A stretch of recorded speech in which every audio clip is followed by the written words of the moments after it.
आवारा कुत्तों को लेकर सुप्रीम कोर्ट के आदेश के बाद अब डॉग लवर्स की नाराजगी देखने को मिल रही है। वहीं सरकार से भी मांग की जा रही है कि डॉग को लेकर ऐसा कोई कदम नहीं उठाना चाहिए जिससे डॉग दिखे ही नहीं।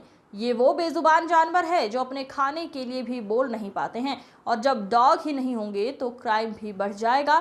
तो क्या करेगी सरकार? आप सिर्फ इतना करें कि डॉग को टीका लगाएं या उनका इलाज करें और बाद में उनको छोड़ दें। हम सभी चाहते हैं डॉग को पिंजरों में नहीं रखें, इसलिए हम सभी आज दिल्ली के जंतर मंतर पर सरकार को मैसेज देने का काम कर रहे हैं। एक बार सरकार अपने फैसले पर विचार करे।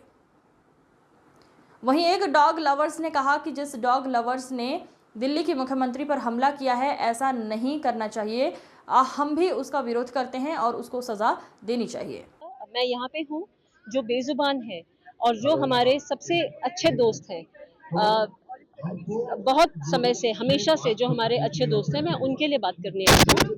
वो ये हमारा परिवार है, ये हमारे को उतना ही प्यार, उतना ही दुलार करते हैं जितना हम इनको करते हैं। ये हमारे संस्कारों में है। थोड़े दिन बाद अभी आ जाएंगे श्राद्ध।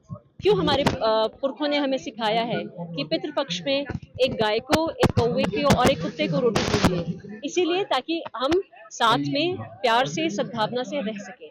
और यही मेरा संदेश सबके लिए है। सरकार से भी यही गुजारिश है कि हमसे बात करें, जो एक्सपर्ट्स हैं उनसे बात करें। ऐसे एक दिन में कोई न्याय मत दीजिए। जानवर सबसे समझदार होता है, वो बिना बात किए अपनी बात कह देता है। और जानवर से डर से नहीं, प्यार से काम करिए, it will be successful. Thank you.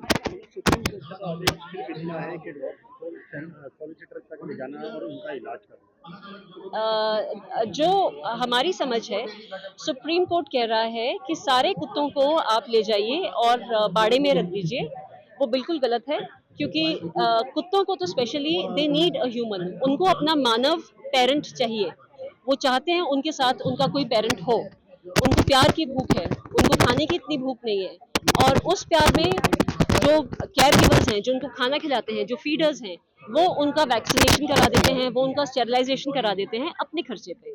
और इस चीज़ के लिए बहुत ज़रूरी है कि सरकार, चाहे वो एमसीडी हो, चाहे सेंट्रल गवर्नमेंट हो, या चाहे स्टेट गवर्नमेंट्स की जो एजेंसीज हैं, सरकार और केयर गिवर्स मिलके काम करें। काफ़ी जो मतलब अभी रिसेंट टाइम में कन्फ्लिक्ट है, वो मिस इन्फॉर्मेशन की वजह से है और वो फियर की वजह से है।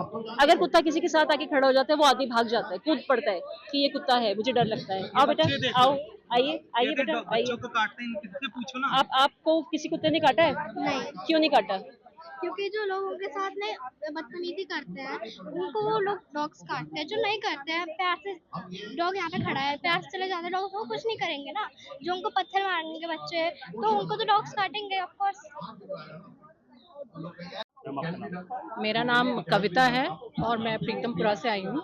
मैं ये कहना चाहती हूँ कि हमारे मीडिया में बहुत सारे चैनल्स जब भी ये डॉग का इशू उठाते हैं, वो हमेशा जो फोटो दिखाते हैं वो बहुत ही ऐसा होता है खूंखार, जिसके दांत निकले हुए होते हैं। आप ये देखिए, कभी ऐसा फोटो दिखाया है किसी ने, किसी मीडिया ने? ज्यादातर डॉग्स का ये है, लेकिन वो दिखाते हैं वो हमने आज तक कभी देखे नहीं। सड़कों पे हम भी हैं, हमने कभी वैसा डॉग नहीं देखा जिसके दांत निकले हुए होते हैं और या फिर कुछ होता कभी। तो वो ब्रेन वॉश हो रहा है। दूसरा, मीडिया हमेशा, उसके पास सिर्फ 4 या 5 वीडियोस हैं जो वो हर बार चलाता रहता है एग्रेशन वाले, लेकिन कभी भी जो हजारों वीडियो जो सिंपैथी वाले हैं, जिसमें डॉग कुछ कर रहा है, बहुत अच्छे उसको हेल्प कर रहा है ह्यूमंस को, वो एक भी नहीं दिखाया किसी भी मीडिया ने। क्यों? वो तो बहुत अवेलेबल है लेकिन नहीं दिखा रहे हैं। दूसरा, शेल्टर्स बनाएंगे। शेल्टर्स तो ऑलरेडी ह्यूमन के लिए तो ऑलरेडी हैं हमारे पास, वो कितने कामयाब हैं? वो बहुत पहले से हैं। मगर निगम की तरफ से तो ये कहा जा रहा है सब्सिडी जो है वो कम है, अभी उनको समय चाहिए। नहीं, ह्यूमंस के लिए शेल्टर्स तो ऑलरेडी है ना। तो वहाँ कितने लोग हैं? आप सोचो, वहाँ भिखारी जो होता है ना, वो भी अपनी रात काटना पसंद नहीं करता है। वो भी फुटपाथ पे जाके सो जाएगा, लेकिन वो शेल्टर में नहीं रहेगा, जबकि वो मुंह से बोल सकता है कि मुझे कंबल दे दो, मुझे पानी दे दो। लेकिन डॉग्स नहीं बोल पाएंगे, तो वो उनको कैसे भी रखो। तो हम ये, इसलिए हमें बिल्कुल भी विश्वास नहीं है कि जो ये शेल्टर्स बनाएंगे वो कामयाब होंगे, क्योंकि जब ह्यूमंस के लिए कामयाब नहीं है, जो अपना दर्द बता सकते हैं, तो वो उसके लिए कैसे कामयाब होंगे? तो ये दूसरा पॉइंट। और मैं एक और चीज कहना चाहती हूँ कि जैसे मैं अगर कहीं रात को अकेले जा रही हूँ तो मुझे अगर डॉग्स बैठे मुझे बिल्कुल डर नहीं लगता है कि चलो मेरे पास है। लेकिन अगर मुझे 2 बंदे दिखाई देंगे ना, मुझे उनसे घबराहट हो जाएगी कि ये बंदे कुछ मुझे कहना दें या मेरे साथ कुछ करना दें। तो क्या आप वो सारे लोगों को भी स्ट्रीट से हटाना चाहेंगे? मैं अगर चाहूँ कि सारी औरतें ये कहें कि भाई हमें बंदे नहीं चाहिए, ये पता नहीं कल को मेरे साथ क्या कर दें, तो क्या हम बंदों को भी हटा देंगे इस डर से? यही मैं कहना चाहती हूँ। Thank you very much. मगर जो कल की घटना हुई है, डॉग्स लवर्स के द्वारा से ऐसे रेखा गुप्ता के ऊपर अटैक किया गया। नहीं, वो बहुत ही गलत उसका नैरेटिव चलाया है। वो डॉग लवर के लिए, डॉग लवर तो यहाँ पे हजारों हो सकते हैं ना। अगर कोई कुछ करेगा तो आप डॉग लवर का नैरेटिव थोड़ी चलाएंगे भाई। क्रिमिनल तो कोई भी हो सकता है। माँ का तो यही कहना है कि वो नहीं, डॉग लवर था तो उसने तो इसीलिए गुस्सा नहीं था, उसका कुछ और है, बात है जो कि नहीं पता है, या तिहाड़ जेल में जो भी उसका वो था नैरेटिव गलत चलाना। क्योंकि हजारों डॉग लवर्स हैं, क्या वो जाके पत्थरें फेंक रहे हैं? कोई ऐसा नहीं कर रहा। मैं भी कल को कुछ गलती कर सकती हूँ, तो मेरा वो क्राइम पे बात होनी चाहिए, ना कि हाँ कविता डॉग लवर थी इसलिए उसने वो किया। This is very wrong narrative. Sir आपका नाम? मेरा नाम संदीप अनेजा।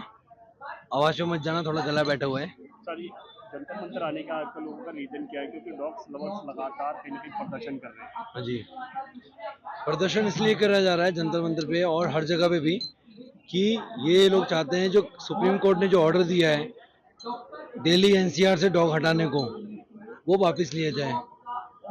ठीक है, ये लोग इकट्ठे हुए हैं, पहले भी रैली में इकट्ठे हुए हैं, लेकिन यहाँ पे बहुत लोगों को ये नहीं मालूम है कि ये ऑर्डर आया क्यों है। बस ऑर्डर आया है। ये जब एक प्रॉब्लम है इनके लिए, लेकिन जो प्रॉब्लम को समझ ही नहीं रहे तो समाधान कैसे निकालेंगे? प्रॉब्लम जो आई है वो सुप्रीम कोर्ट ने एक जैसे डॉग बाइट हुआ, बच्चा मर गया या रेबीज केस हुआ, उसको लेके दिया।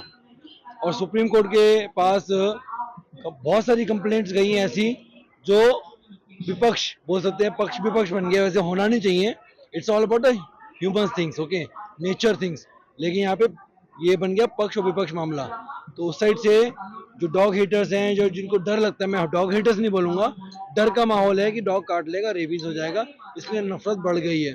और नफरत में हम लोग रोक सकते थे इसको, लेकिन रोका नहीं गया है। उनकी साइड से कंप्लेंट ज्यादा है, हम लोगों की साइड से कंप्लेंट कम है। जो डॉग लवर्स हैं, डॉग फीडर्स हैं, जब वो प्रॉब्लम में फंस जाते हैं, दे ऑलवेज सीक हेल्प, भैया आके हेल्प कर दो, कोई एनजीओ वाले, कोई वॉलंटियर्स।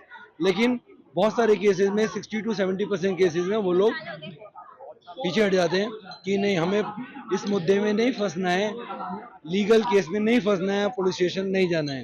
अब तो क्या हुआ, बैलेंस जो बिगड़ गया है, इसलिए वन साइडेड आ गया ऑर्डर। इसको रोकने के तरीके क्या होते हैं? हम लोगों को, जिस प्रशासन से हमको गुहार लगा रहे हैं हेल्प के लिए कि इसको रोको, समस्या का समाधान निकालते हैं, उसी प्रशासन को कई लोग गाली दे रहे हैं। That is wrong. एक और चीज है, जो ये कोर्ट का ऑर्डर आया था, उससे पहले हुआ क्या था, मंथ ऑफ अप्रैल में जब सीएम रेखा गुप्ता ने जो स्टेटमेंट दी थी कि दिल्ली की जनता जो डॉग की समस्या से त्रस्त है, एनिमल वेलफेयर के लोगों से बात करके और प्रशासन से बात करके इस समस्या का समाधान निकालेंगे, ताकि ना पब्लिक परेशान हो, ना एनिमल वेलफेयर परेशान हो। इस स्टेटमेंट को लोगों ने गलत तरीके से लिया कि रेखा गुप्ता बोल रही है रिलोकेट करेंगे। उसी टाइम पे एक रिलोकेशन केस आया था रोहिणी से, जिसमें राहुल दब्बास करके जो आरडब्ल्यू प्रेसिडेंट थे, उनका इन्वॉल्वमेंट था डायरेक्टली। उन्होंने ही डॉग को एक सोसाइटी से उठवा के रिलोकेट कराया। लेकिन लोगों ने क्या बोला, रेखा गुप्ता जी ये करवा रही हैं। अरे भाई साहब, वो सीएम है, अगर वो एक सोसाइटी से 4 डॉग को नहीं हटवाएंगी, वो चाहेंगी तो पूरी दिल्ली से हटवा सकती हैं। लेकिन उनकी बाद में ये भी आया था स्टेटमेंट कि मैं खुद एक डॉग लवर हूँ और मेरे गली में भी डॉग घूमते हैं। हाँ, मैं ये मानता हूँ जो लोग बोलते हैं कि हम डॉग लवर, एनिमल लवर हैं, उनको 100% नॉलेज नहीं होती, डॉग्स के बारे में नॉलेज नहीं होती। जो डेडिकेटेड होते हैं लोग, मेरे को भी 60% 70% नॉलेज है, जबकि मैं 24/7 इसमें हूँ, सोशल वर्कर।